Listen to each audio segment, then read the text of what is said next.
You can fake it for a while, but you can only be you for the long run. Educate, empower, enable, impact. Thank you for tuning in to That Will Never Work, an award-winning podcast where we share inspiring information and personal experiences related to business and the entrepreneurial journey from those who are leaders in their respective field. Now, here's your host, author and business coach, Maurice. Hey everyone, how are you today? We have a special episode for you today, but here is the idea. Here's the point. Constantly adjusting to please others drains your energy and blurs your direction. Being yourself is the only path you can truly maintain. And so I'm saying that we have this episode because, and it's special because we have a special guest. You've heard me speak about her over the last few episodes. I am pleased to present to you my wife, Kafi Chism. Kafi, thank you very much for coming and sharing with us today. Thank you so much, Maurice, for having me. Glad to be here. So, Kaf, here's the thing. You know, we are, for some of us, we're constantly adjusting to please others, and it could drain our energy and blur our direction. And some of that, in my opinion, can be viewed as imposter syndrome or not being able to look ourselves in the mirror. And a lot of times, to me, we find ourselves wanting to be something for someone else, i.e. our manager, our supervisor, those that are in charge, because we want to leave a great impression. We want to be able to get that promotion. We want to be able to get that raise or that anything else that goes with that, the special accolades. So how would you talk to someone, right, that feels that way, that hey, how do I overcome that imposter syndrome? I think we all go, like you said, we all go through this. We all have situations where we code switch, where we have to put on, as my mother said, she would put on her penguin suit, so that you can walk the walk and talk the talk in order to fit within whatever that ideal is for that company, for that whatever it may be. So I think it's just something that we all have to do, but there does come a time where you do get, tired of it. As you said in the beginning of the show, it only lasts for a while, and then, the real you eventually will come out. So you have to kind of learn how to manage that. And so for me, in my own experiences, I do recall being told to be like someone else. I recall being told that I needed to have the same work ethic as someone else, to speak and talk and dress like someone else. And that drained me. Ultimately, it drained me because I didn't always know how to respond to a certain situation like someone else in that situation. Whether I might have been young, because for some of this stuff that I'm referring to are some of my early years in corporate America. So I remember those moments where I was asked to do or be something else that I wasn't really up to par yet. So I think there are people out there that, those of you that are listening that have yet to transition into your next phase of life because you're too busy worrying about what everybody else has to say instead of being your authentic self. And I think the other issue, and we hear authentic self and be your authentic self a lot, but what does that really mean? It may mean different things for different people and in different situations. Like you said, hey, if you are trying to be promoted, if you're trying to, launch your own business, right? How do you have to present yourself as a leader, as a business owner, as an up and coming, whatever it may be?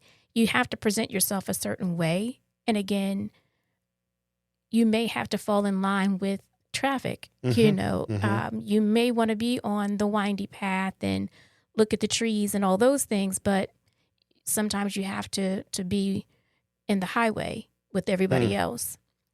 And you can't go slow. You have to kind of flow with where things are. So how do you be authentic in a world that is not that way? Or nowadays, like you said, when you were coming up in corporate America, there was a very strong presence of what corporate America looked like. Yes. For males and for females. Yes. The attire, the hair, all of those things were quite different in those in earlier times for you. So again, for me, the 90s, the early 2000s or whatever, like what did that look like to say I'm getting up and going to work? Whatever that work may have been, whether you were an entrepreneur or you were in corporate America or on Wall Street, wherever that was, there was a certain look for that. Right. And it was displayed in many ways, in your neighborhoods as well as in on television. You and I have talked about before just different professions and how they dressed and how they carried themselves. And it lent itself to acting a certain way. Yeah. And demanding respect without demanding the respect because of the way that you, or the way that those individuals were dressed and the way that they held themselves. Was that their true authentic self? Is that the way they really wanted to show up and present themselves? I don't know because I'm not them. Right. But no one that I can recall came off like, all right, these pantyhose are itching me and I wish I could take them off. They all seem to, come with another mission and that wasn't a focus. Unlike nowadays, I've been in spaces and people look uncomfortable in their clothing or they are dressing very, very comfortably and you're like not quite sure what role they have because of that. So I think it's a tough line. Again, I think there's a time and a space for everything. And so there is a time to be fake. There is a time to code switch. And there's a time to be authentic. And I'm sorry, go ahead. I apologize. No, and just be your true self. Or I think you're true in both spaces. Right. But I think one may be more comfortable, if you will. So I think as I'm listening to some of the things that you're stating, and something that to me was key, where you talk about the time. Yes. So if we look at those people that were before us, granted, like we're not that old in all honesty, but if we look at those that were before us, how they dressed and what they wore every single day, as time has gone on, we have become more and more relaxed in our dress, which ultimately has almost relaxed how we view business as well.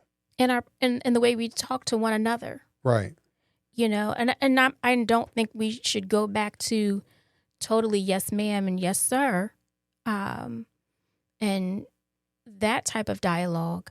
But it has totally changed and come away from that where, general conversation is one to make you scratch your head at times. And I think that as we are talking about this, because we're talking about dress, we're talking about speech, and things like that, because those type of things might have brought on a different a certain mentality for certain things. But in our reality, and we're talking about this type of stuff because, and I'm going to share to you why this thing matters, right? Because sustainable success, it starts with showing up consistently as you, but not as a performance, right?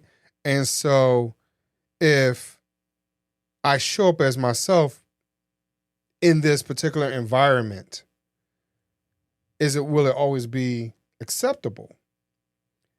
And is your outerwear necessarily an indicator of who you are? Not necessarily. It's just that, hey, I think we spoke on the other show of how, hey, certain individuals, you still have to wear a uniform for certain places, right? So it's just a uniform, right? But you can still be your authentic self. You can still speak. You can still do other things to show your personality in that particular environment. And that you don't have to be someone else in order to get to another level. The only reason why I think people, not the only reason, but an indicator for you not to be yourself, or people asking you for you not to be yourself, are challenges they have with you, because unfortunately, you and the way you process things, the way you speak about things, the way you articulate your personality, how you communicate with your coworkers, can be intimidating to others. And so, so again, everyone, we're talking about this, and why it matters is because sustainable success, it only going to come from you being who you are and not putting on like you're on a Broadway show every day. You can't be that individual who's singing and dancing every day, because guess what? You're not going to feel like it. Because guess what? You're going to be burnt out. Mm-hmm. And that then will, that performance will kill your work performance, in all honesty. And then you'll start to see your numbers go down. And so I will explain it from this perspective before we end the show, that a lot of times, Kafa, I talk about customer service and how and where I was in customer service. Right. And if I was someone else and not my authentic self, I would be too busy searching for the words to help out the clients, the customers, the members, whatever it is. And so I do believe that me being me, I was able to show and show up, one, for work, and number two, show up for the people that were serving on the phone, but ultimately showing up for my coworkers and the team. So I think that's some of the points of sustainable success and being consistent. Is just, being consistently you through the process.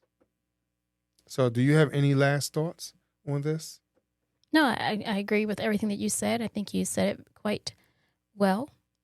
So no other things. I mean, it all does tie in together. And we all have to be careful that we don't become burnt out. Mm-hmm. And just being mindful of, how we are being our true selves and showing up. So we thank you very much for listening to That Will Never Work podcast.